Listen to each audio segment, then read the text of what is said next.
Good evening everyone, and welcome to the Public Transport Association of Canberra's November 2023 public meeting and annual general meeting.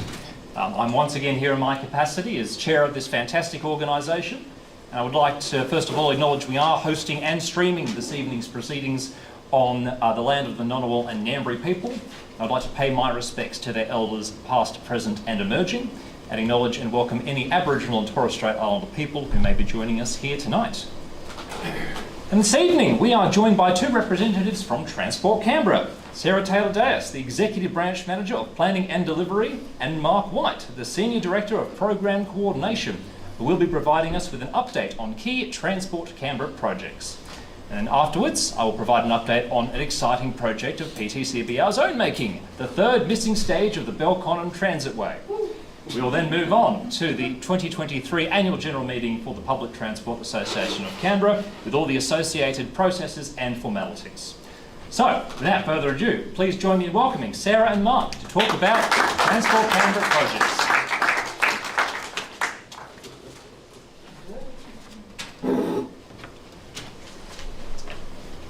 Afternoon everybody. There's definitely some familiar faces. I've been to your meetings before, so I'm seeing a few familiar faces. Who wants to hold the control? Please both join us up here in the top corner. Yeah, I think that's probably the best one. I think my slide. Yeah, my Mark's slide first. Yeah. Fantastic, Mark. Yeah. You're in control. Thank you, Ryan. And thank you. This is my first time attending and meeting with the group, so go gently on me, and I'll provide as much information as I possibly can. We'll go forward, and we get to there. And just an update, I've actually got a promotion, so I was a senior director. I'm now an AGM.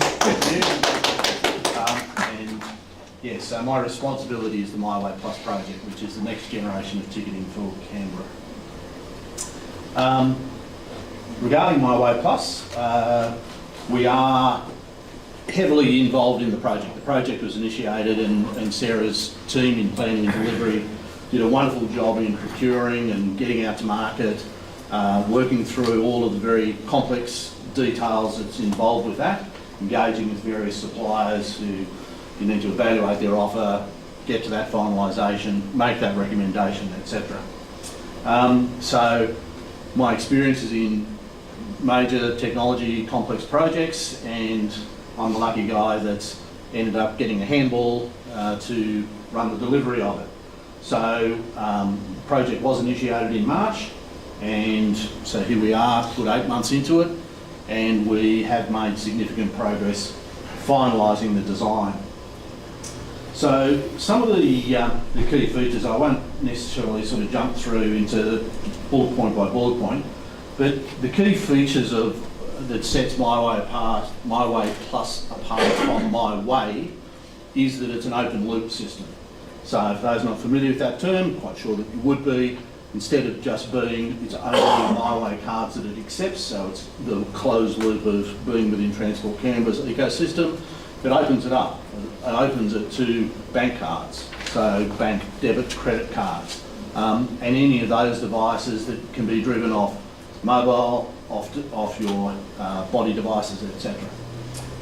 As well as gives the ability to generate tokens that can be attached into an app. The tokens that can be attached to it or sensed or read through a QR code. So all of that technology just opens up the opportunity and includes removing any barriers of entry. So that's the goal there, which is to really work hard at stopping anyone's sense of, oh, I can't get here because, or I can't use it because I've got to go and buy a card. No, if you're travelling from interstate, etc., use your card, use your normal device for payments. It will have highly accurate real-time passenger information. We know recently we've had a lot of issues with the NextBus system, etc., mostly because it's driving off old technology, backboned off old technology, the 3G Optus network. And we know that they've had a bit of a bad run. So whenever we get these patches, whenever we get these fallouts, we like to say that we're responsible for it, but we are dependent on these carriers and suppliers to actually ping the locations of the buses and where they are. That will be replaced with a 4G, 5G, and a dedicated Internet of Things type network that operates off those networks. So these devices and these buses give you a location precision that is way superior to anything we could expect in the first place. Heavily featured account management capabilities. So not just, here's my card and that's all I can do. Here's my card, I can set up an auto top.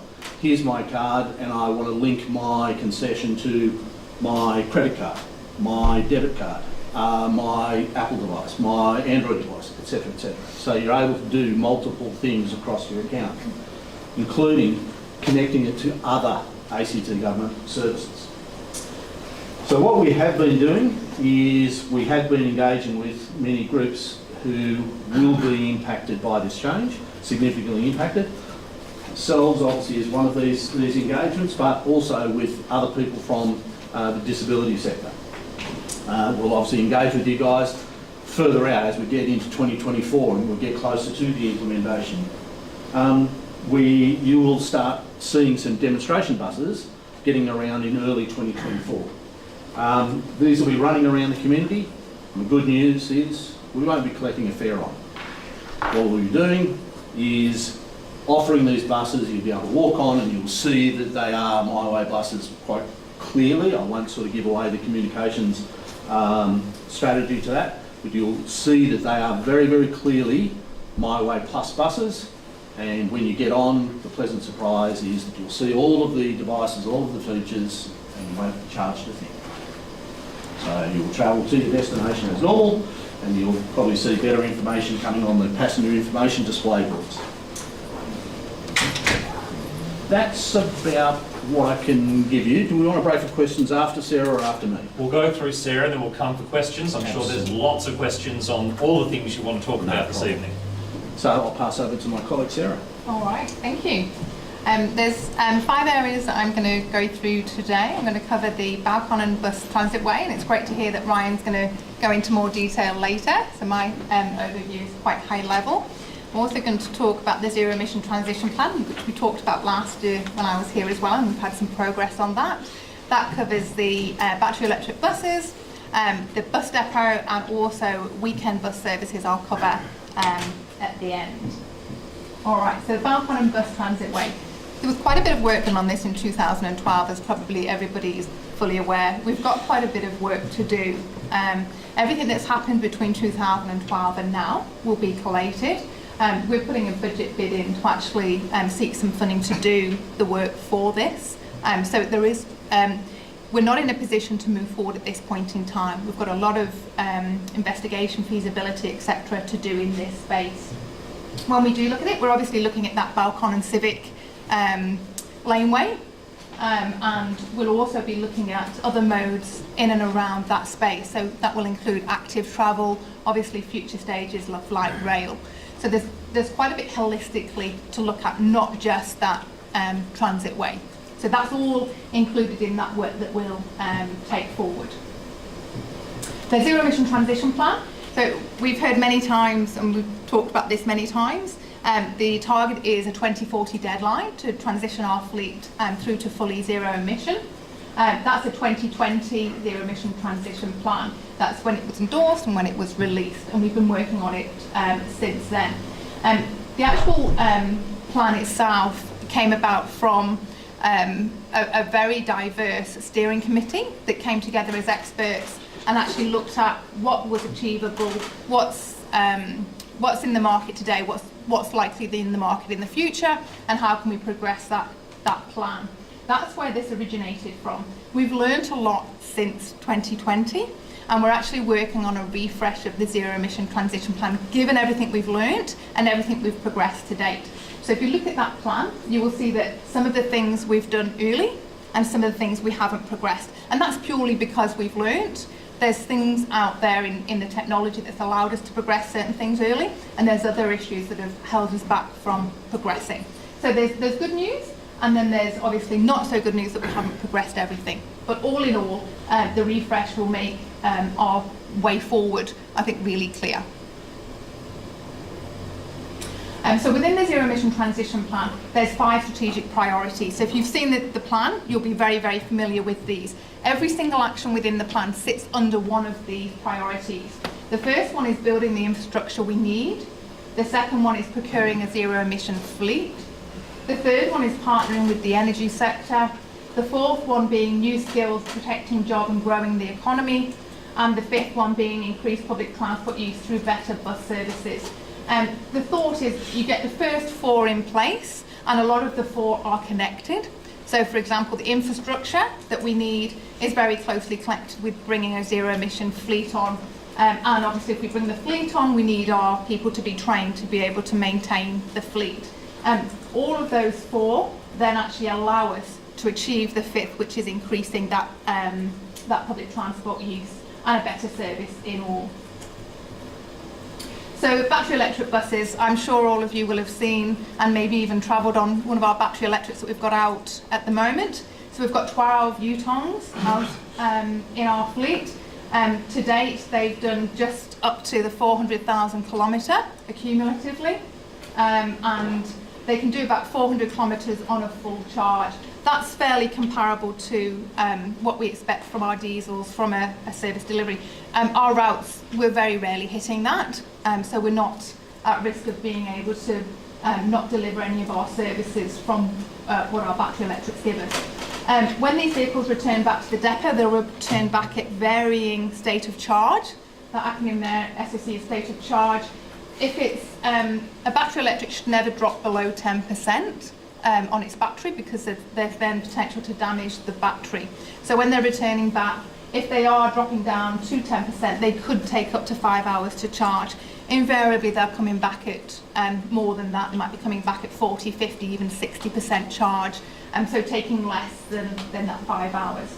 Our chargers that we've got in at the depots at the moment, one charging unit will charge 2 vehicles.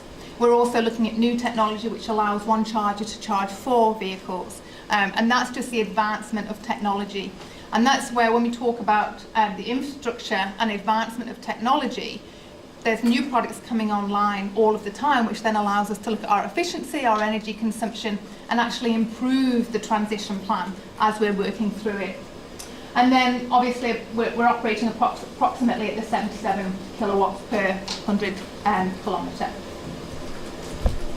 So battery electric buses, what's next for us? So we're expecting 4 custom designing buses, the Element 2 model, to join our fleet before the end of the year. We've also engaged in a contract for a further 90, which are again the Yutong model, which you've seen already in operation. Those 90 will be received throughout the next 3 years, 24, 25, 26. There's a number of reasons for that phasing. One of them is our capacity to be able to commission those vehicles, which is quite a lengthy process. The other is also that we have the capacity to charge them. So you'll be familiar with some of the discussions we've had previously around putting our high voltage dedicated feeders in. This is the Woden depot. I'm just going to flick to this image and I'll go back to Woden depot. The dedicated high voltage feeders was a piece of work that Treasury granted us funding for. That was 26 million's worth. What this does is it provides high voltage dedicated feeders to the Tuggeranong depot and to the Woden depot. Without these feeders, we couldn't actually look to take on more battery electric buses than the 12 that we've currently got at Tuggeranong and the 4 at Balconnen, because that 12 and the 4 actually exceeded our capacity that we had at those depots. So these feeders, it's a significant piece of work. We've been working very closely with Evo Energy to get these underway. We expect civil works to start this year, so we're expecting it throughout December that the civil works will actually start, which is very exciting. And we're expecting to have these in place by mid next year. So that's a really significant piece of work. The reason for these was that the grid had actually exceeded its capacity, so we couldn't take any further energy from the grid without these feeders going in. So I'll just go back to Woden depot. These are some images of our construction at Woden depot. I don't know if anybody travels that way, but it's quite exciting to see this. This has been a long time coming, and we're really pleased it's going up at an absolute rate of knots. This depot originally was designed to be a diesel depot, And obviously with our move to zero emissions, in the planning and designing, it actually was future-proof to be able to take battery electrics. With that high voltage dedicated feeder going in, this depot will be able to take 100 battery electrics once that high voltage feeder is in. So that's really exciting. It will have a fuel farm as well, so it will be able to take diesel, and will likely have diesel when it first opens. We're expecting commissioning to be around early 2025 for that depot. But really exciting to see Woden Depot really taking shape. We're also looking at progressing planning for a fourth depot, which will be over on Canberra's north side. Very early days on that, but again, this is all part of when we looked at the priorities within the zero emissions plan, looking at that infrastructure needed to be able to progress the whole fleet to zero emissions by 2040. So we've talked about this. And then the weekend bus uplift. So we're planning on weekend uplift from going through to 6 p.m. on a Saturday. This will be our next uplift, and we're just working on timings, which obviously will be post EVA announcements for Transport Canberra. And that's us. Can we take, thank you. Can we take any questions? That's right. All right. Well, look, I'm sure there's a lot to ask. We'll start with Mark. Hi, thanks for the presentation. It's really informative. Question, possibly to Mark. I noticed the Split Milk Festival was on this weekend, and I've noticed with this and major sporting events that you get transport on Canberra buses and the light rail as part of your ticket. And I wondered, in relation to passenger data, that's the question, both with the existing system and with the future system, is there any way of capturing the numbers for those services? Because I suspect they'd be quite considerable, particularly Split Milk for the light rail. Yeah. I'll focus on the My Way Plus solution because it is a problem that you speak of and that we acknowledge and identify, which is it's very hard for us to quantify the amount of people who may be travelling free to these events. If you recall, I said one of the features that the solution produces is a printed home type facility, which will be a QR code. We haven't yet explored this, but we would look to see if we could start engaging with those major event providers, like these music festival operators, and to say, look, you guys produce the same QR code for your ticket of entry. It would be fantastic if we could partner together and understand what the code's dimensions are and that tech behind it, so that we can either have two QR codes on it or the one QR code. But again, that's very early days, but conceptually we know that that's achievable, and we would see it as a feature. What it addresses, the heart of your question, is it then gathers data. It really tells us that, you know, these are X thousands of people who travel to this event and use public transport. You know, it's a really viable means. And in particular, given our experiences of last year's Spilt Milk, where we did experience, you know, just a preparation issue, to be honest, and it wasn't our fault or error in any way. We actually worked with CMET and told their security people, there's this event, there's a lot of people going to be here. You know, you need to have security in place for when the thing gets out, because everyone's going to want to move. And if you've ever been to the Rod Laver Arena or a major event in Melbourne, you see how well they move people after an event. We are a young transport network in association with events. We'll get to that stage. And I think this weekend is certainly looking very promising. We've got a lot more preparation to it. We've got a lot more acknowledgement from CMET that they'll have adequate security, making sure that the light rail network doesn't have to be shut down for a period. And the current system, is there any way of capturing numbers? Please. It's a really, really good question, and it's something that we actually struggle with from a Transport Canberra perspective. So our systems that we have now, as you know, are ageing, and they are beyond their useful life, if we use that term. We would have liked to have replaced them prior to now. The systems that we got actually don't allow us to differentiate somebody's travelling for an event or somebody's travelling home or for another purpose. And that's the difficulty. And it's the difficulty that event organisers have as well. So other than tickets at the gate, and if we look at, say, for example, the Multicultural Festival, there is no gate. So there is no ticket gate way to capture. And because it's spread over a period of time, people are travelling for different functions. So when the event organiser comes to us and says, we need public transport, we want to make sure that public transport is ample for the volume of people moving, we can't actually say with clear definition, this is the volume that travelled last year. And actually the year before, because we want to see, are we getting bigger crowds? Do we need to increase our public transport offering around those times? We just can't split the data at the moment, but we're hoping with the new technology, we absolutely will be able to. So yeah, can't do it at the moment, which is really unfortunate, not only for Transport Canberra, but for event organisers, but hopefully we'll be able to in the future with the new technology. All right, so we'll go Andrew, Jeff, Damien, then an online question. Hi, Mark actually anticipated one of the questions I was going to ask, so I'll skip that one. With the introduction of MyWay Plus, how do you anticipate the migration of like existing MyWay card account balances, concession statuses, and that kind of thing? How do you anticipate that going? So we'll communicate the process, possibly about 3 months out from the cutover date, and that process will clearly articulate the steps required. It will be for people who have an account and have a balance in that, and it'll be a transfer process, a back-end transfer process that we will do. So the transition and the period, there will be a period where MyWay Plus will work up to, and then there will be a period when where MyWay works up to, and then MyWay Plus works from.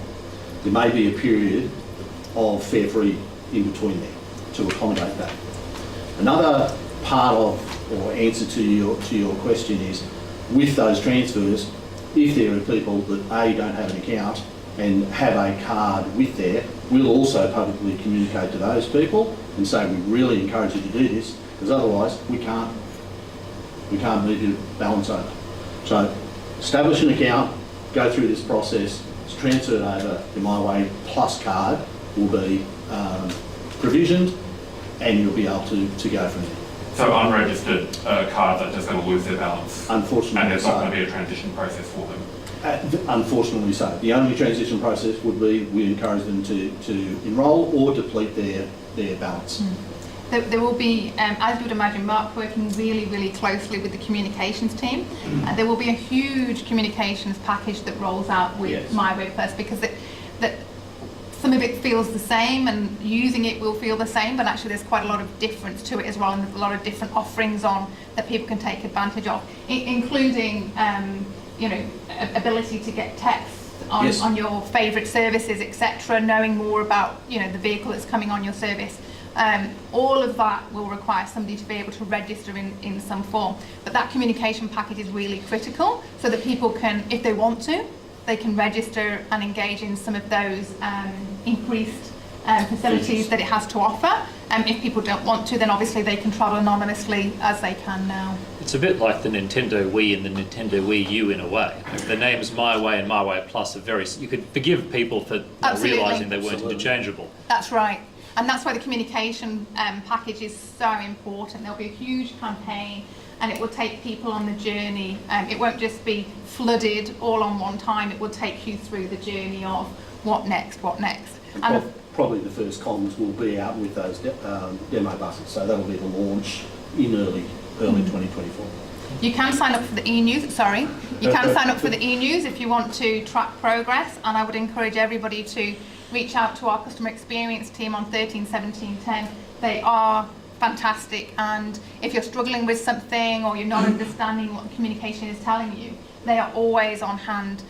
Previously you would go through to Access Canberra, now you actually do come straight through to Transport Canberra, to Access Canberra. You come straight through to Transport Canberra, so you're talking to people that actually know, and they're not going to pass you on to other people. Thank you. Jeff Cumpson, I'm a Woden resident. I love catching buses, I love cycling. I like the combination, like throwing a bike on the front of the bus. It's the best way I've found to get from Woden out to Capital Brewery Yep. without driving. I hear a lot of talk about active transport. I'm very supportive of that. But as we move towards, sort of, I guess, better active transport infrastructure, will there be a lot more pressure put on just the 2 bike Racks. slots that we have on the front of the bus? Are there any plans to increase the capacity somehow for a given bus? There isn't plans to increase the capacity on the bike racks themselves, other than steer tags, which are obviously the fixed chassis at the back and the longer length. Other than those, which there's only a small number, every bus has a bike rack, and they are very well used. And we do collect data on bike rack usage. So when you're actually putting your bike on and you're tapping on, the driver is actually counting the usage of bike racks. So we know they're widely used. And we know that people get frustrated if a steer tag turns up and they can't put their bike on. Unfortunately, it's the length of those, and there is no way of working around that.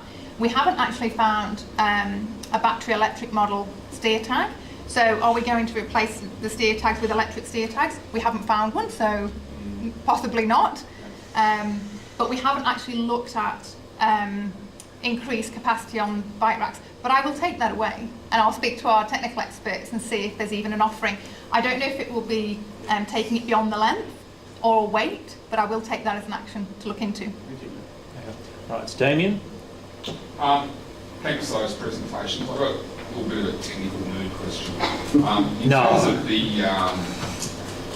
age of the current Myway/Next bus telemetry system that's in use, nobody expected that to have the lifespan that it has. I understand that there's some comms network issues related to network shutdown that's imminently driving some of this Myway Plus integration and update. My question is, how are you going to mitigate that in future? Like, are you going to still tie yourself to a dedicated, comms network like 4G, 5G, whatever? Yep. Or are you going to look at other alternatives? For example, the ACT government's extensive Wi-Fi network is an option. I'm not really sure what you guys are doing, but I'm really interested in understanding how you plan to approach this. Look, network connectivity is one of a modern day challenge. And again, people even were remarking with the Optus outage recently about how people were remarking that this was, a life and death situation. And what it really is called out, and also another technology trend, the Internet of Things, what it's really called out is we are more connected, and there are more things connected that rely on the internet and the network of things to work, to function. So when part of that breaks, modern day community has a deep breath and goes, when's it coming back? When's it returning? So at the heart of your question is the concept of business continuity or failover. And it's front of mind with me as I speak with our technical people. What are the backups? What are the solutions we're talking about? What are we designing? So rather than give you that we have got an answer, we don't have an answer yet. But what I can ask you is to look at what the resilience of the 4G, 5G network figures are in contrast to other things, and particular the ability and the dedication of the Internet Things band. It's not the expression I'm after, but it will pop into my head in a second. The specific band that we will be using, which is only dedicated to the Internet of Things.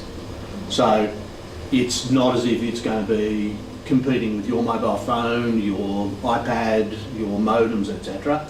It is on that very broad 4G, 5G spectrum, and it has a dedicated service stream.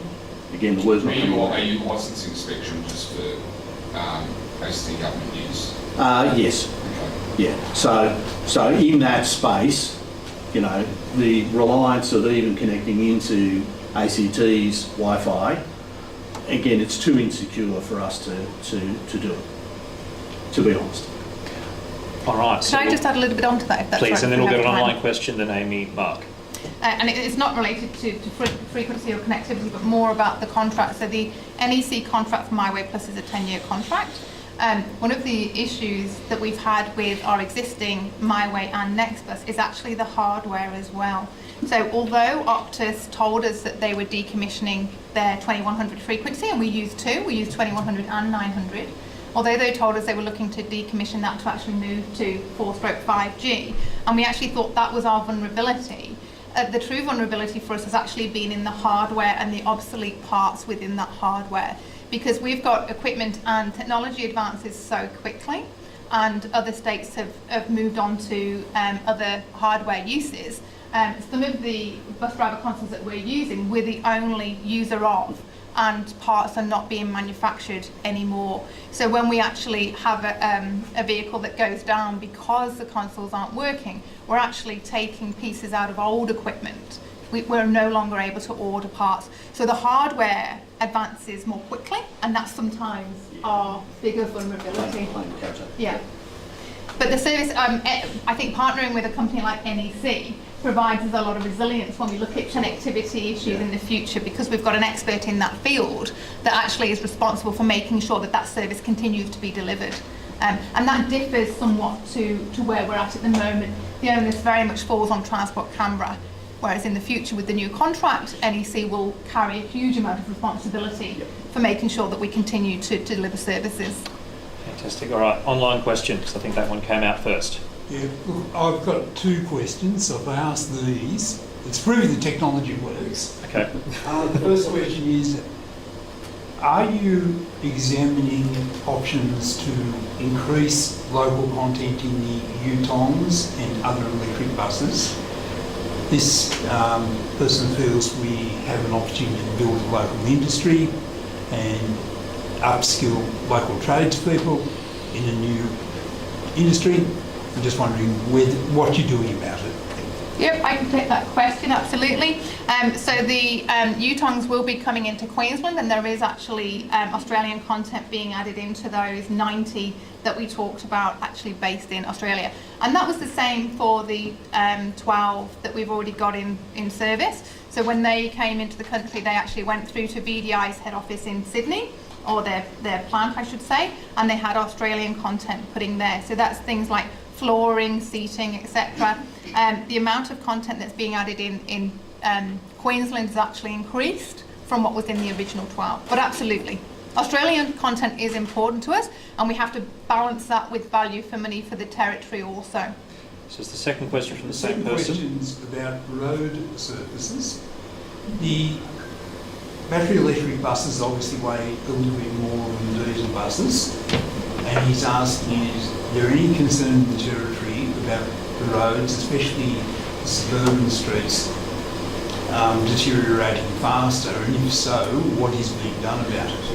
I can take that question as well if you're happy to. So there are regulations about the weight of vehicles, and so when we say that the electrics weigh heavier than the diesels, if you look at the carrying capacity of every bus will vary depending on the weight. So if we look at our new custom Dennings that are coming in compared to our Yutongs, the custom Denning is actually slightly heavier. And that's because a lot of the custom Denning is Australian made and the chassis is heavier. When we look at our carrying capacity, the carrying capacity is reduced because the weight of the vehicle itself.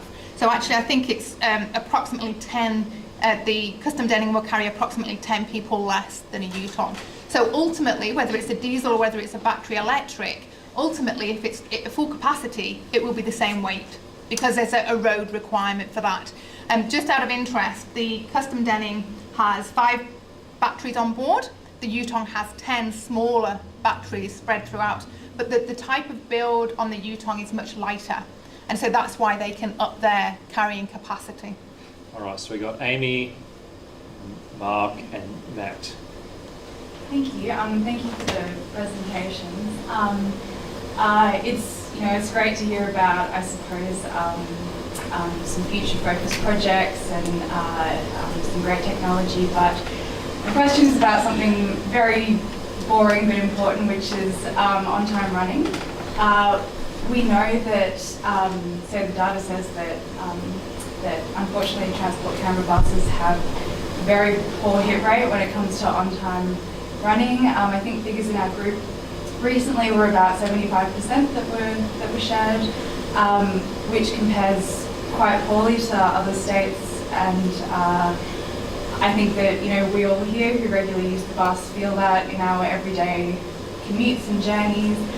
It would be good to understand, I guess, what is the view of that from within the organisation and what is the plan to fix it, because it is quite an egregious figure and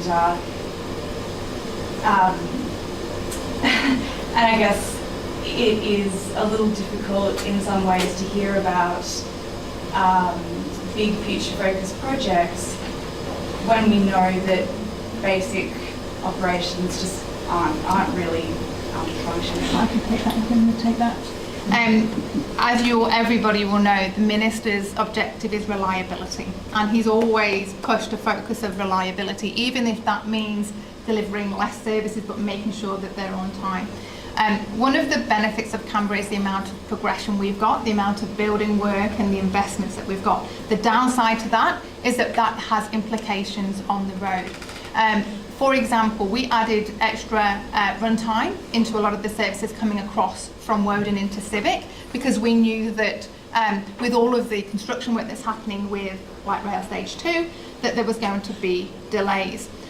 When we add time into a service, when we add 1 or 2 minutes per service, that has a significant effect, not only on that service, but actually right across the network, because that on every single service actually means that we can deliver less. It also means that you've then got a driver with this additional time in his run time, and if that work hasn't hit at that point in time, which Light Rail's schedule has changed somewhat, they then either have to lose time or make up time at certain points.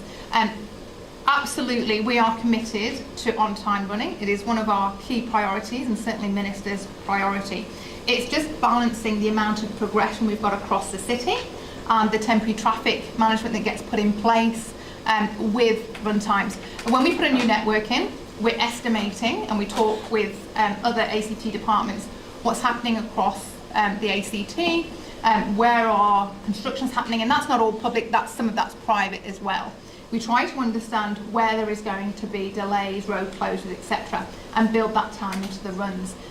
Sometimes those timeframes change, so we might end up with extra, or the timeframes get put forward.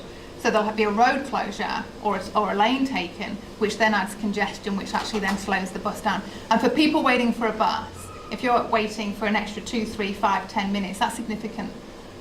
So I'm just going to add on to that. What about early running? Right, so that's Yeah, a problem. Yeah. Which, and if I can add, I mean that, again, to an outside, to a passenger, it does seem to be something of an issue of driver discretion, with all respect to drivers.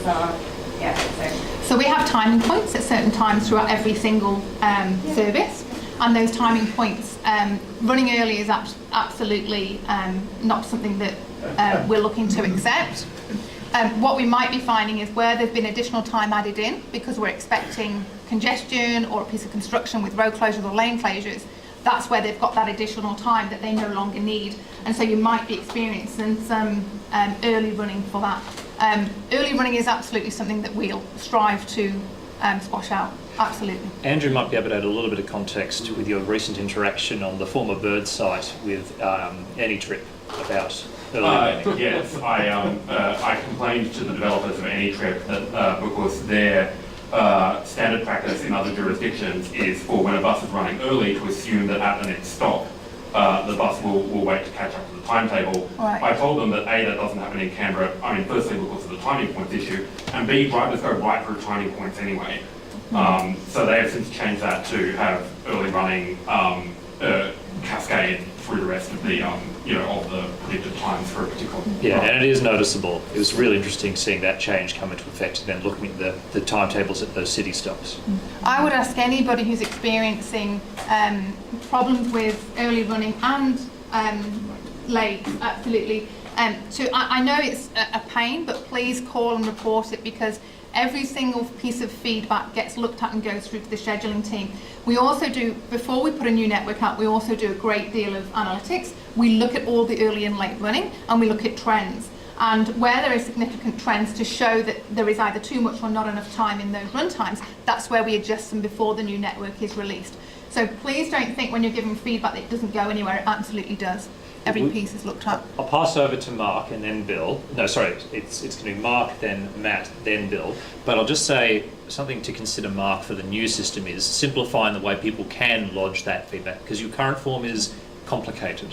When my bus runs early, I absolutely lodge a complaint, but I'm a nut, so of course I'm going to go through the 500 different steps, whereas just pressing a much simpler button on the whatever My Way Plus app will exist will probably allow you to keep track of these things a little bit better. Yeah, for Mark. sure. And phone too. Use 13 17 10. Team are there. They'll pick up instantly.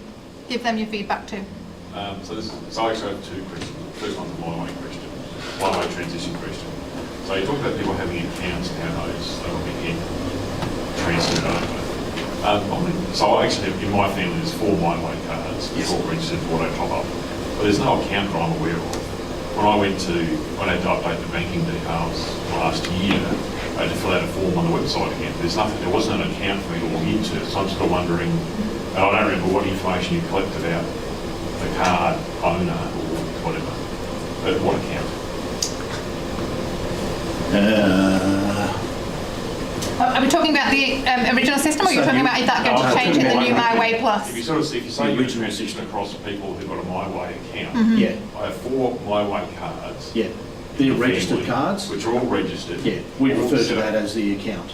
Okay, but how does that work? There's no account I can log into.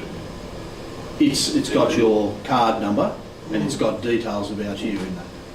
Yeah, okay, but it's not something that I can access unless I go to the website and fill in a form that says change my address or change my bank details. I was going to say, are we going to be filling in another form to move No, from you one won't. system to another? No, you won't. You'll be advised of what the process is and whether it's again, we haven't got down to the detail of the actual mechanics of it. But the intention is that we know that there are people who have registered cards and use that too, rather than account. So those registered cards, we can identify, and we can identify them to a person.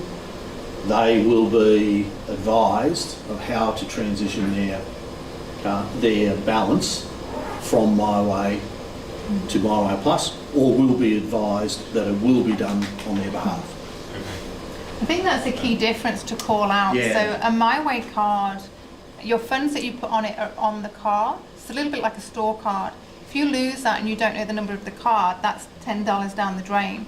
Whereas if you've got $10 on your My Way Plus, it's yours on your account. So unless your My Way card is registered, if you lose that and you don't have the details, it's gone. Sure, Somebody else people picks it up, they understand can that, use but it. The registration process for a My Way card does not lead you to Yeah. create an account that Yeah. allows you to manage anything about Yeah. the card. You just need to fill it in, need to change it, Yeah. fill in a form and send it in. So that will be, I think, Mark, and there seems to be a lot of Marks in this room, so it's good. Okay, so my second question is about the new Northern Bus Depot. I mean, sort of, to give us any information about potential locations. Those locations are still being explored. I found a document from 2014 which said a site in Mitchell is being considered. Right. Is that still being considered? It's next to the crematorium, I believe.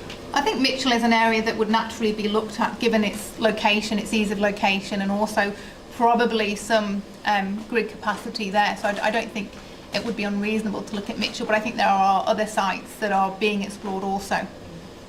Cool. Matt? Okay, just a couple of points. Your comments about scheduling is interesting. Is there actually a consideration to look at how the schedules interact?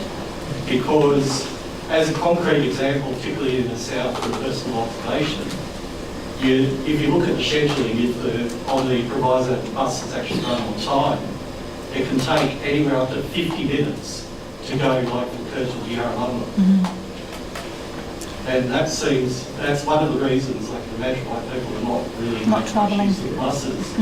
And in the same context, that inner south area is ringed by Cotter Road and the Northbourne Avenue Yamba Drive, and there is nothing between Woden and Albert Hall for an express bus connection.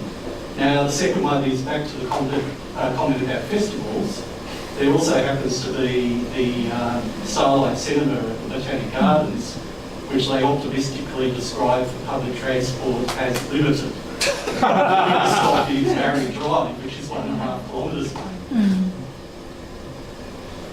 So back to your first question of the network. So it is an integrated network, so that integration is absolutely considered and looked at when new networks are drawn up.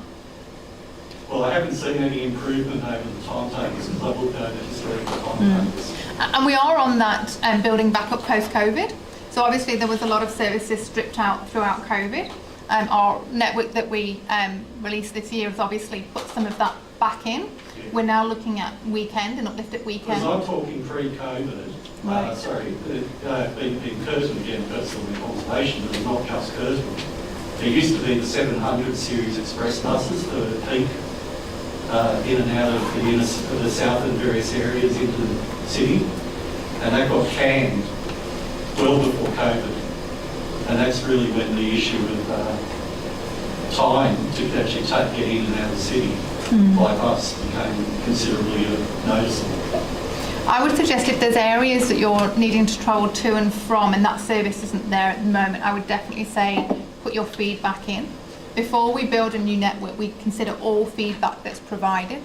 So Can that be a it feature of doesn't go My Way wasted. Plus too? Provide us your suggestions. Draw a route on a map with your finger.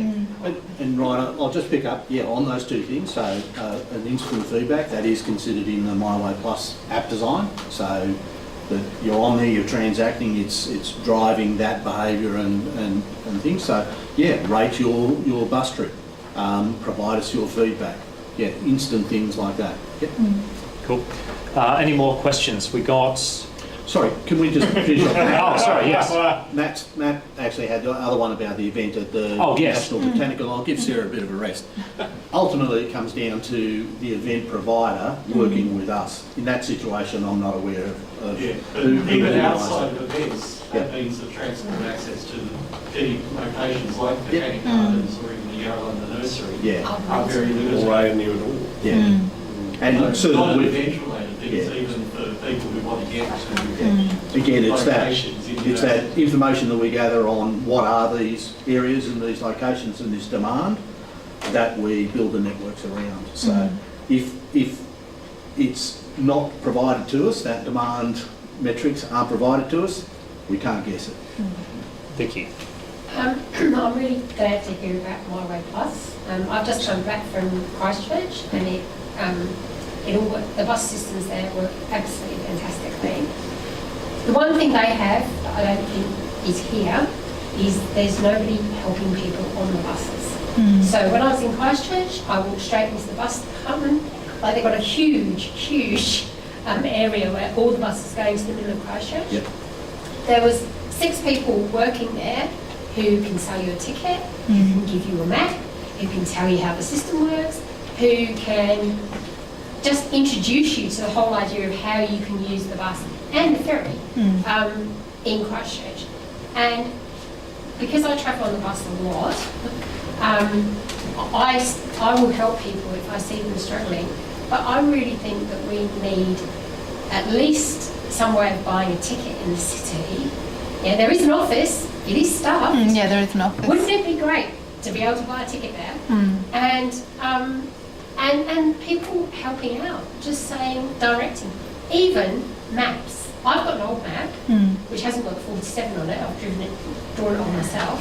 But having maps and timetables all in a bank along, the office wall would be fantastic. That used to be. Yeah, we do have maps and timetables in the city office. If they've not been available, I can follow up on that. We're constantly running out. Okay. There haven't been any since the new network. Yeah, we were told by Steele's office that there was a gap between when this latest timetable was introduced and the one before it, where they said we're not going to introduce a new printed map or timetable because we're going to add a new update just around the corner. Now it's here now. If it's still not there, I can take that as an action to follow up. Having a map is fantastic because you can see how the buses connect. For sure. If you do it on your phone, you can see where that bus goes. Yeah. But you can't see how they connect up. Yeah. The other thing that we've got obviously in the city and in all the main interchanges are the ticket vending machines. And they will remain with My Way Plus. They will be cashless because the system is cashless, but they will remain those ticket vending machines. They will look a little bit different because they having one of those in the office, in the city, would be great. Might be helpful, absolutely. I'll just stop you on cashless. Yeah. So this is, there will no, I heard there might be cash fares on the future system, but that's out. So, cash transactions, if you have cash and that's your only way of purchasing a ticket, you will be able to purchase those through an ePay retail outlet. Okay. So the ePay network will now cover, beyond our existing MyWay agent network, will now include massive retailers like Woolworths and Coles. The cash fares for the drivers are definitely out in the future. I was just going to cover off the transport offices. So we have transport offices located at all the main interchanges. Obviously, when they're not called out, because they do get called out if there's accidents or any road issues, to make sure the traffic keeps moving, they should be out on platforms and helping people. But I take your point, they're not there permanently, and if they're called out, there isn't anybody there. The city office should be manned. There was quite a few.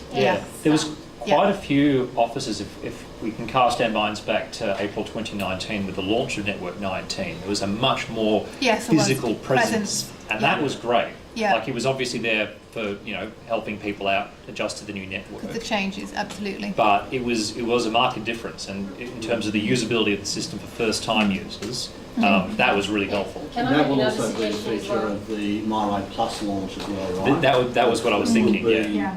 Quite an intense presence, because I think what we alluded to before, MyWay Plus is the second biggest change in public transport since light rail. So my suggestion would be about how people are clothed, which I know is going to sound a bit petty, but if people are dressed like the CMAC people are, they're very visible, you can see them, you know that you can go up to them.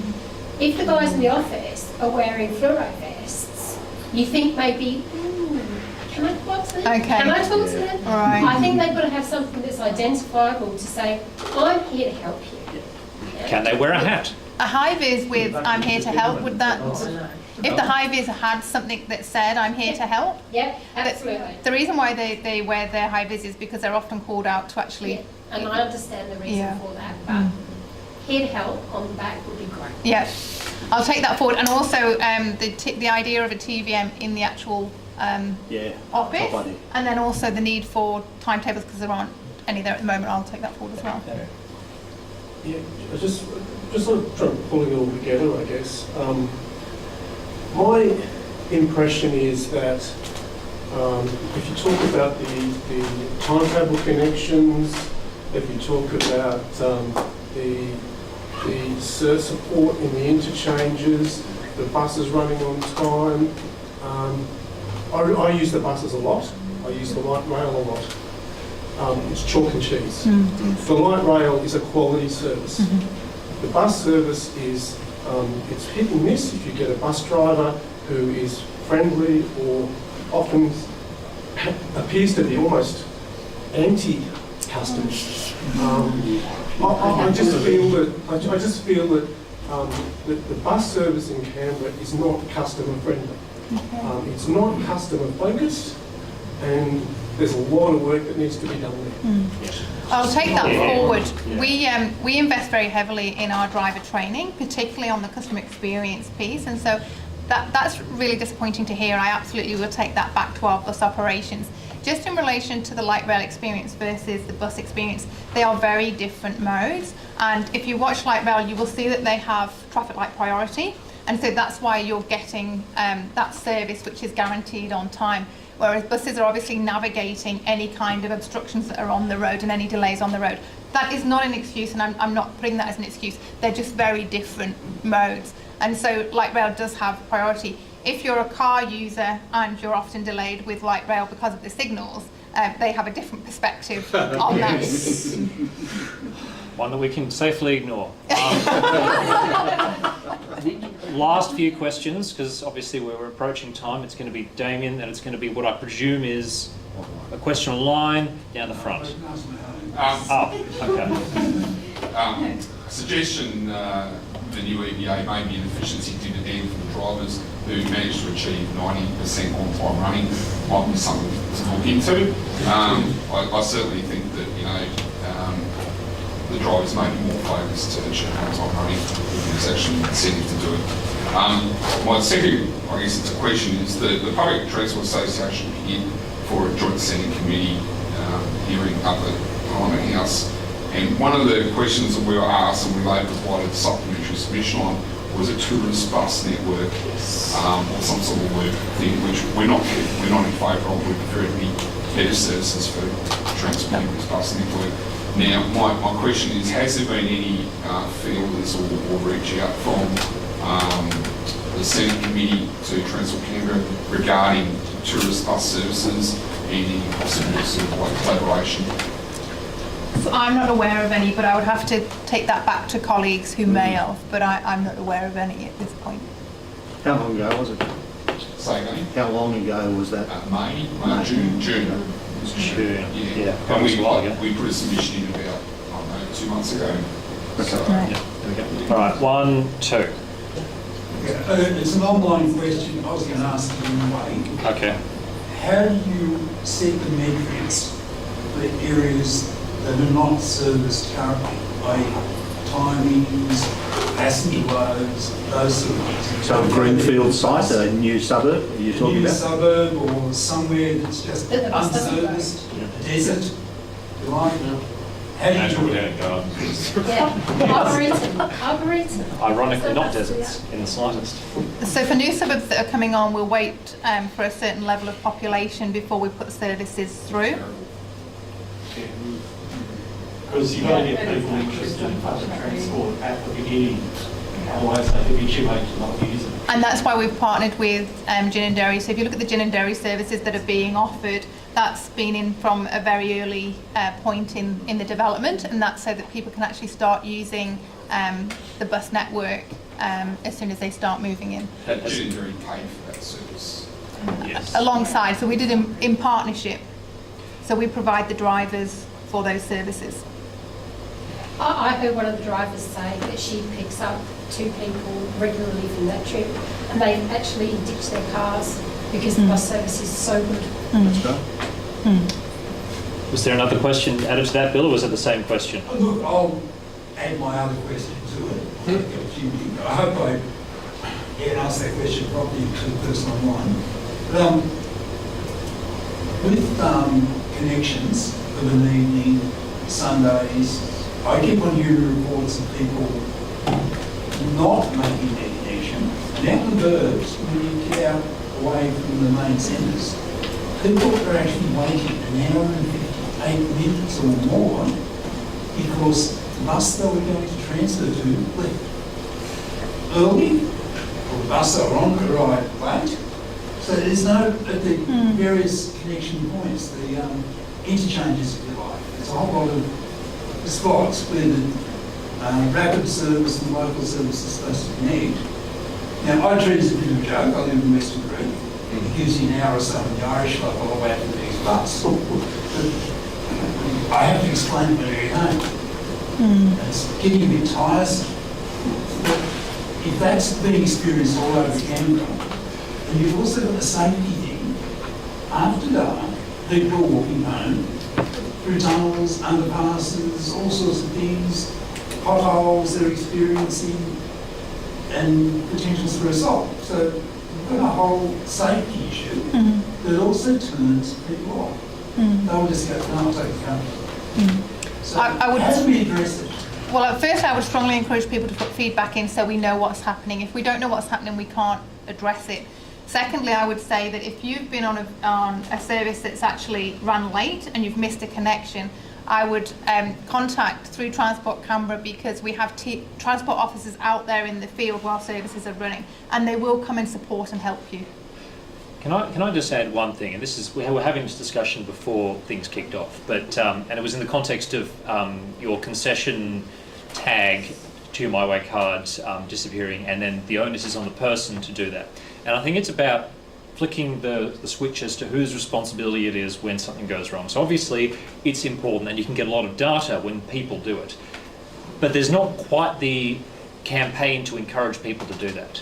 So as part of this rollout, it would be great to see all the fantastic new features of the system, but equally something ongoing that says, oh, missed your bus, let us know. Bus running early, let us know. Something proactive and ongoing so that people are reminded to do that. So the onus isn't on them just to remember and then do it. They're constantly reminded, oh, I had an inferior service. I can use the new app. that's something that I can do in 2 seconds as opposed to 3 minutes. Will you figure out whether it's inbound or outbound, which in the new form is rather Can I confusing. ask that? Yes. If there were people in the offices where people were going and talk to them, they might be able to collect data too about what the feedback is. If you're on a service that's running late and you're not going to make your connection, your driver can also radio through to the transport office and make sure they're there to meet you at the other end, and then make sure you're getting to where you need to go. That's really important. There's a lot of states and territories that don't have that transport officer service out in the field. It's a really, really valuable service, and it's something we can publicise. do not be stranded. Do not be left stranded in a difficult situation. They can't help you though with the excuse of why you stayed at the Irish Club for another hour. Could they try? I can join you. In paper, I struck drivers who would radio the other driver direct. I've got a passenger for you, mate. Can you hang on a moment? Yes, and there is that option too, depending on how significant that delay is as well. So some drivers might radio through, they might radio comms, and there might be a service that's finishing that will actually come and loop through. We've had drivers that have actually, somebody's got to the bus stop as the bus has been pulling away and it's looped back around and gone and collected somebody because somebody's radioed through to comms have told the driver and the driver's been able to. My personal experience is we have a very high customer service from our drivers and from our customer experience team. They want to help, they're there to help. If you are having a bad experience, you need to let us know. We will deal with it, we will tackle it, because that's not what we want. Right, 1 then 2. All boarding. Oh no, not you, Matt. You can be number 3. Thanks. So yeah, just a quick question on back to the here and now. Is there any reason why buses couldn't have 2 drop-off points at the interchanges, in particular this interchange, city interchange? The reason I'm asking is that I've just come back to buses because I can't ride my bike. And 2 frustrating experiences. One was coming from the south and being dropped off way sort of that way, and then having to double back. This was on a Saturday, so I was running for a 2-hourly bus. But having to do a considerable run, cross Northbourne, etc., to get back to my connecting bus. Now that's okay for me because I can run, but if you're someone who's not so mobile, and the more frustrating one is coming from O'Connor on our bus, it drops you either, you've got to stop at Rimmer Street, or the next one is just way down there at its drop-off point in the, what is it, East Road.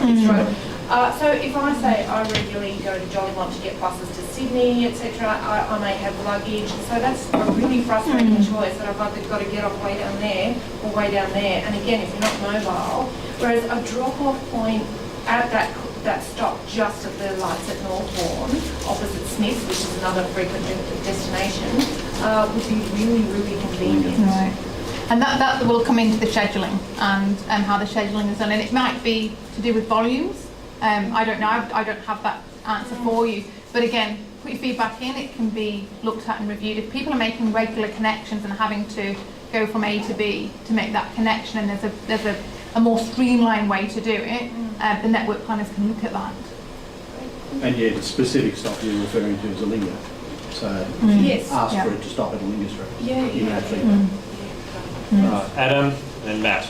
Just following up on the gentleman's question relating to attitude of bus drivers, I noticed that the inconsistency in rear door entry is raised That was my issue question. again. I was, just an example, I was standing there expecting the rear door to open, it didn't open, I had to go and then queue at the front. But and on the other hand, you have drivers that still seem to be living in a COVID world where they expect everyone to actually enter the rear when they're elderly people and accessibility issues. I really think you just need to ensure your bus drivers are consistent in Consistent their approach, messaging. because the inconsistency is confusing and it's not very customer friendly. Yeah. Do you want us we'll to take report that that? forward. Absolutely, if you're experiencing any kind of differences from one service to the next with different behaviours, absolutely. Because if you can give us the route you're on and the timing point, etc., we can actually look through to which driver it was and the bus number. Yeah, absolutely, do. We all know the bus. Yeah, because our customer service managers actually they're actually in the depots. They're located in the depots, so they will when the driver comes in, they will talk to the driver about what's occurred. So it's really important. I can't emphasise enough. Look, I've worked across the globe, but I've never known customer experience like it is here. Your feedback is read and it's taken on board. In other places, you wouldn't even get an opportunity to put feedback in. And so that's why I encourage you. It's not a fob off. It's actually put it in because things happen when you put it in. Thank you. All right. Well, look, please join me in thanking Sarah Martin. Thank you very much for having us. We actually really like coming in and talking with you because you're all so engaging and so passionate about transport, which obviously we are, and that's why we're in transport. So thank you very much for having us. Thank you. Thank you. We'll have you anytime. Thank you.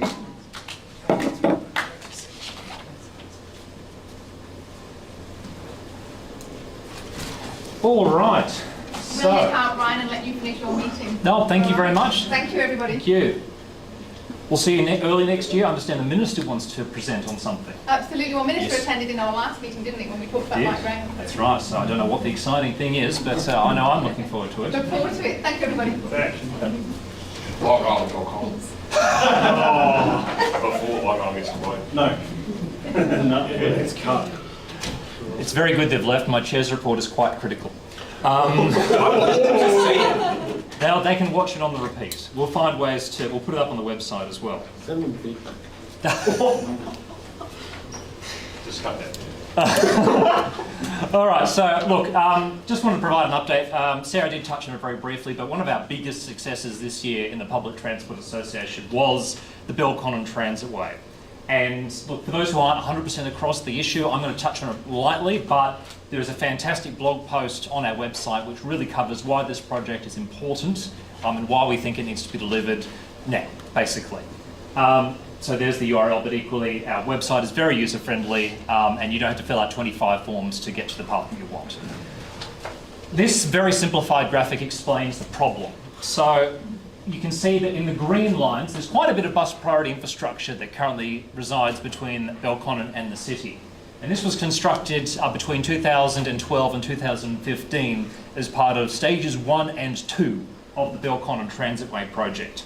And this project delivered new infrastructure and dedicated lanes for buses at key pinch points between Belconnen and the city. However, there are some gaps because the project wasn't fully completed. And as you can see with these little red parts here, just specifically between College Street and Hayden Drive, past the hospital formerly known as Calvary, is a massive gap. And what that means is that, especially in the morning peak periods sometimes, you can see quite significant delays. And you would have heard through what Sarah said, 1 or 2 minute delays can result in huge network-wide ramifications. And the problem is, it's not consistent. Sometimes you'll glide through. I see you making that face, Jamie, and that's because... Oh, okay. Well, I can have a go at you for that too. Okay. No, but sometimes it's 8 minutes delay. Sometimes it's 15.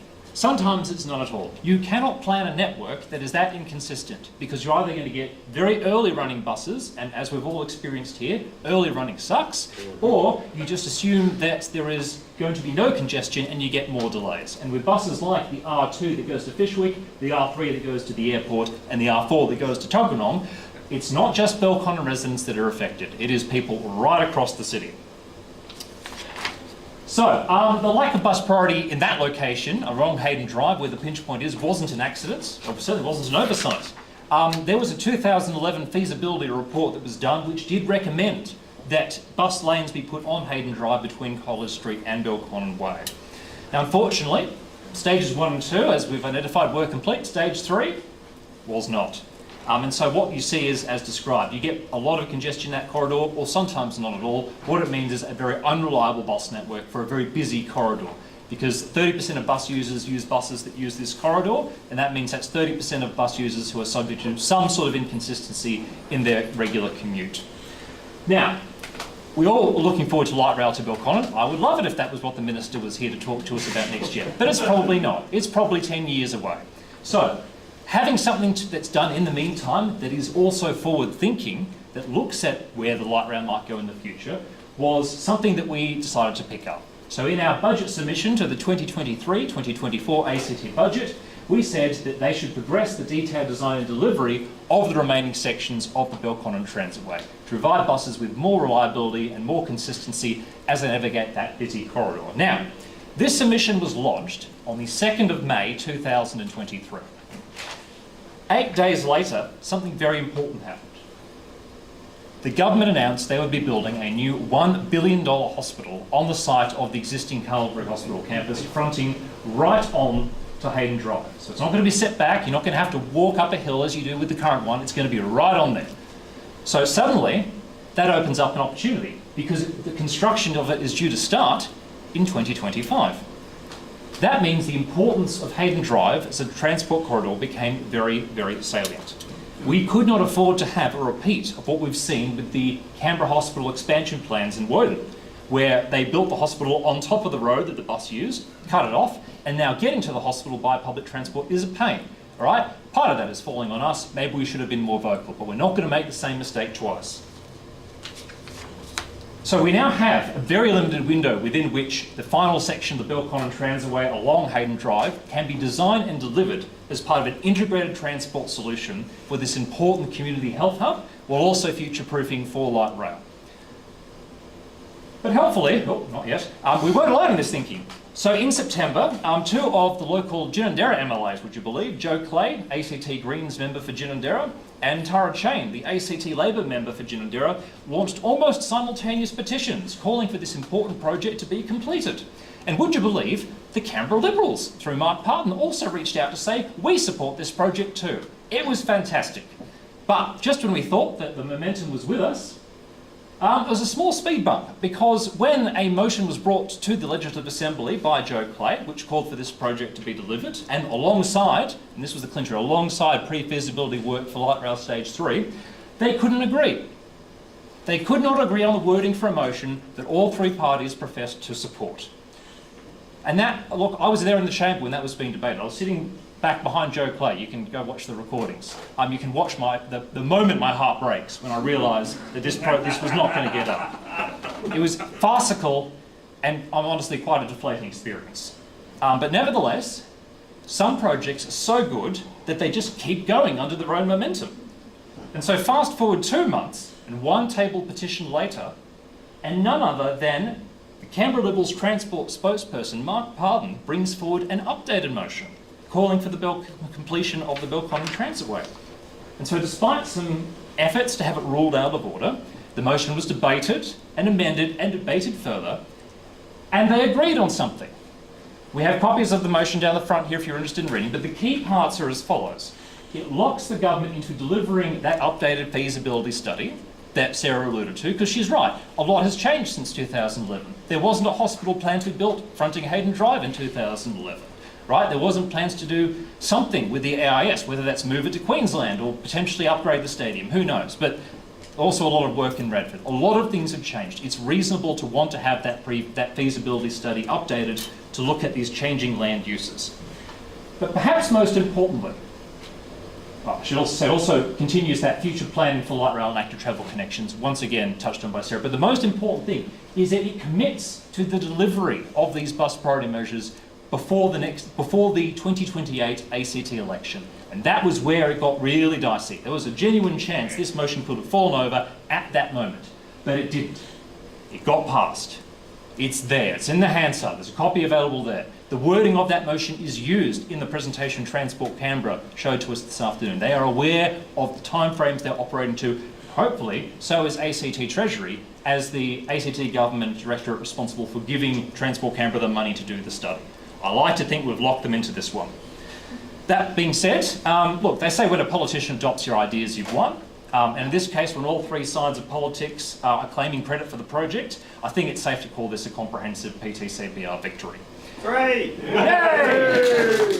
But there will, of course, be a need for us to continue to monitor it, right? We can't just claim victory, throw up our hands and go to bed. What's going to happen is that they will seek the money. I'm hoping ACT Treasury gives them the money. It'll be very embarrassing if they don't, given they have a deadline to complete the project, not just do the just to do the feasibility work.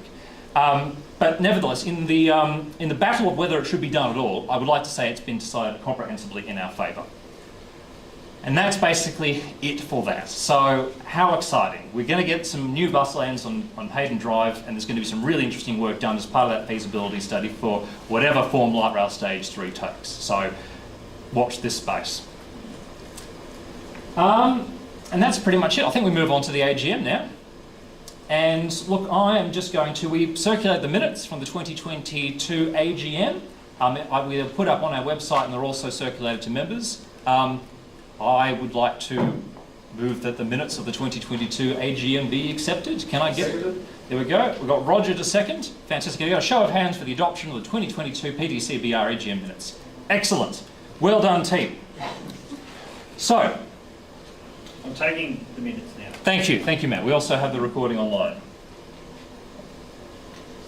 So this is the bit where I speak truth to not power because they've left. But this is the Chair's report for PTCBR in 2023. So in previous years, I've stood at the front of this room and I've made all sorts of grand claims about the future of public transport in the ACT. I've said it's bright, it's exciting, that we're on the cusp of something exciting, that we had a government that was genuinely recognised the importance of public transport in Canberra in the context of our city as a growing and densifying city, and the need to abandon decades of transport investment decisions which gave primacy to the private automobile over safety, environmental and equity considerations. And I'm no longer convinced that's the case. When I became chair of PTCBR in August 2019, Light Rail Stage 1 had come under budget and was exceeding patronage estimates. We were told that the network would be extended to Woden in 2025 and that future stages to Belconnen, the airport, Tuggeranong, Molonglo and Fyshwick would be delivered every 5 years after that.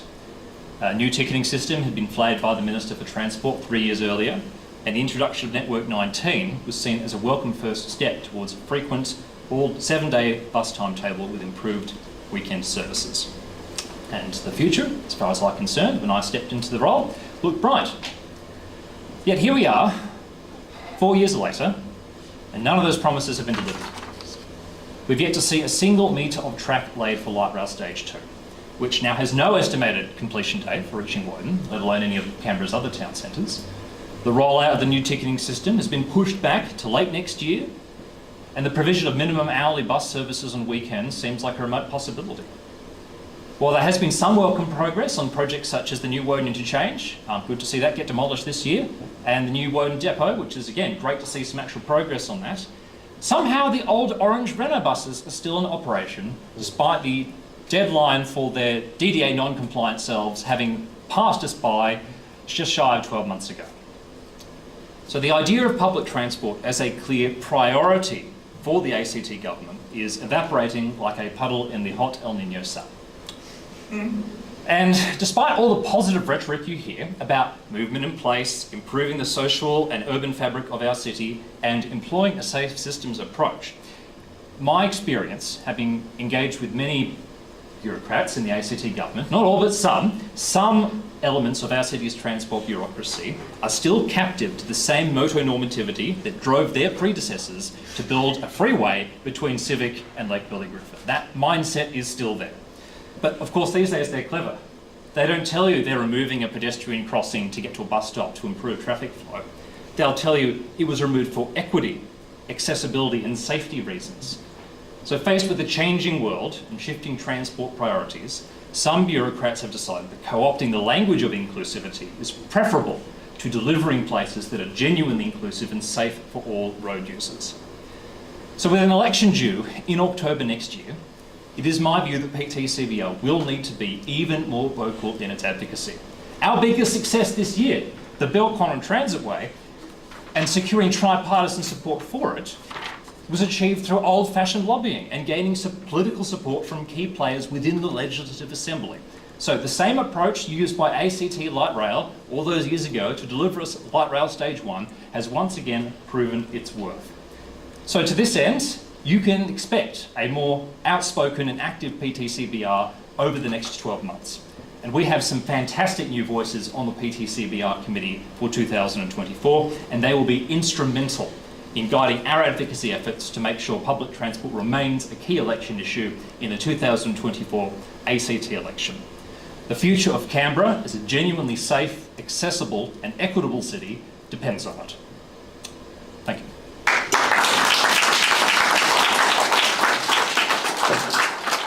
I would like to, go Matt. I would like to move that the chair's report be accepted. Seconded. Thank you. I get a show of hands for that, whatever I just said. Thank you. All right, copies of that are available, turned over in the corner. I didn't want to really deflate our, Transport Canberra colleagues when they came in, and then didn't want them to answer honestly and truthfully. But what I said is true, genuinely. It is incredibly frustrating dealing with, not all of them, there are genuinely really positive, energised people within directorates like TCCS, and there are those who aren't. And unfortunately, those who aren't are the ones who make the decisions. It's not the youthful, energised, coming into this all bright-eyed and bushy-tailed. It's the older hands who have been around for, I'm not going to say since before self-government, but maybe. Cool, I'm going to invite Mark Loney to come up and present the PTCBR Treasurer's Report for 2022-23. And I'll even bring back the room keys on. Thank you. Good evening, everybody. So we have our fairly modest financial statement here, which you all, if you don't have a copy, there's copies at the front here. So I'm not going to go through it in detail, but I will go through what I think are a couple of key points in it. The first is that our membership and revenue has increased steadily over the last 2 to 3 years. And I think that reflects an increase in activity since COVID, which I think really impacted on us and a number of other sort of community organisations as well. As we've come out of COVID, one of the other things that happened is that some of our expenses have gone up. We've spent more on room hire in the last year than we did in the preceding year and the preceding year before that, and that reflects the fact that we're out engaging with people more when we couldn't, just a few years ago. The other reason I think our financial situation has improved as much as it has over the last couple of years is all credit to Matt Bailey, our secretary, who set up the Stripe online payment system for us. And if you look at if you have the statements handy, you'll see that we're giving you 80% of our funds, maybe 85% of our funds through Stripe, so that's member payments through Stripe, because people are finding it more convenient than doing a direct deposit into our bank account. So I think that's really helped us. And thank you to thank you to John Makita. Okay. From Transit Graphics, who helped us set up that website and set that up. They effectively made all that happen. Okay. Well, my thanks to John. So we're in reasonably good financial shape. We're not rich. We can't afford to build a transitway or a light rail. That'll be the day. A wealthy benefactor, funding our own public transport infrastructure. Right. But we're certainly well positioned to continue advocacy in the next year, and like Ryan, as other members of the committee, I think it's important that we really get engaged next year to lead up to the ACT election and get a better outcome for public transport going forward. So thank you.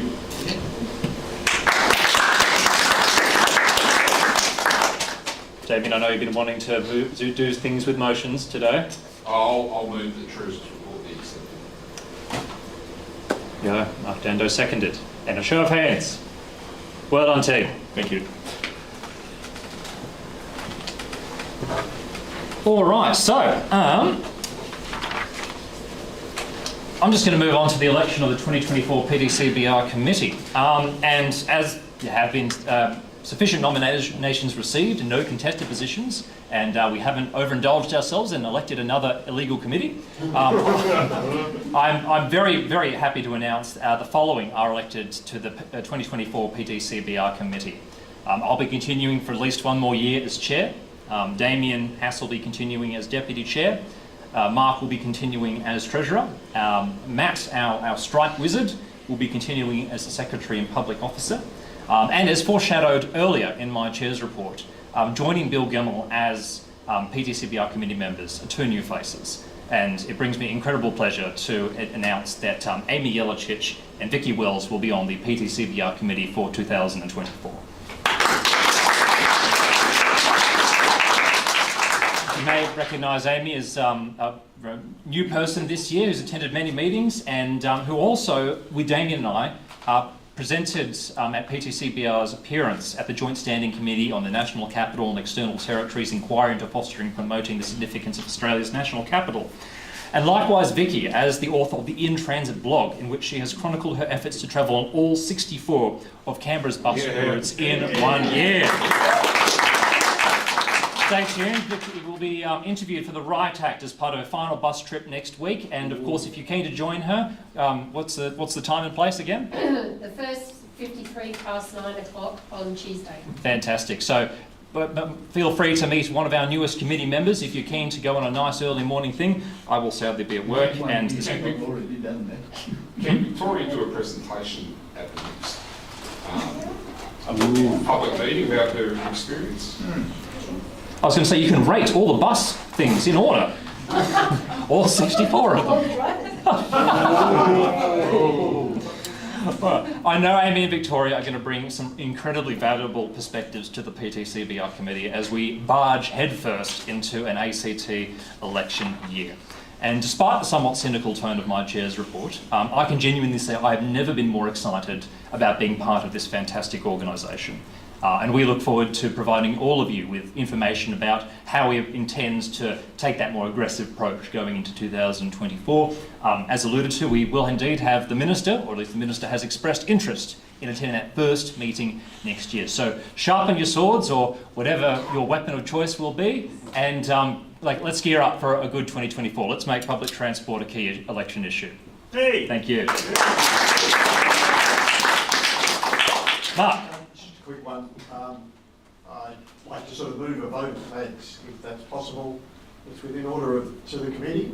Now I know there's quite a lot of continuity from the current committee, the future committee, but you guys have done an absolutely brilliant job this year. I mean, on everything, the administrative side, the campaigning side, the documentation put together for the transit way, for all of that sort of thing, that's been brilliant. Thank you. Thank you very much for that. Does anyone want to second Mark's motion? Amy, show of hands for the motion of support for our wonderful organisation. Thank you, Mark. It means a great deal. I love this stuff. I love it to bits. You'll never be able to stop me because I just love doing it. That's the thing. There'll come a time when presumably I will have other priorities in life, but I'll never stop writing things. So long as there are documents which were produced by the ACT government a decade ago that haven't been actioned, I'll be there to dig them up. Just you wait. Shortly you will discover on the disclosure log of the Major Projects Canberra disclosure log an enormous trove of documents about their efforts to deliver light rail to Russell, including all of their interactions with the Commonwealth government about how that project may or may not have gotten up. So watch this space. It's exciting. I'm also in a battle with the Ombudsman about whether to get the pre-feasibility work for the whole light rail network plan, which was done in 2016. They don't want me to have it, but I'm going to get it anyway. It's exciting stuff. Thanks everyone. It's been a pleasure.